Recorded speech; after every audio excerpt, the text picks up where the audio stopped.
कथा अभिमान तोडणारा प्रसंग. स्वामी समर्थांची शिकवण. एक श्रीमंत व्यापारी अक्कलकोटात आला. त्याच्याकडे प्रचंड पैसा, सत्ता आणि मान होता. तो नेहमी गर्वाने बोलायचा, माझ्यासारखा श्रीमंत कुणी नाही. स्वामी समर्थ तेही माझं नाव ऐकून उठतील. पण एक दिवस त्याने स्वामींना भेटायचं ठरवलं.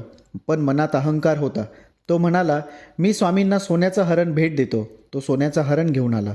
स्वामी समर्थ बसले होते. व्यापारी मोठ्या थाटामाटात आला आणि म्हणाला, स्वामी, हे तुमच्यासाठी. स्वामी हसले आणि म्हणाले, माझ्यासाठी? अरे, हे हरण आधीच माझं आहे. व्यापारी थक्क झाला. कसं काय? स्वामी म्हणाले, ज्या जमिनीत हे सोनं होतं ती कोणाची होती? निसर्गाची. त्या निसर्गाला कोणी केलं?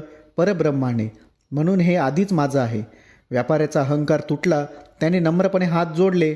स्वामी, मला क्षमा करा. आज मला कळालं की धन हे सर्व काही नाही. खरा आनंद नम्रतेत आहे.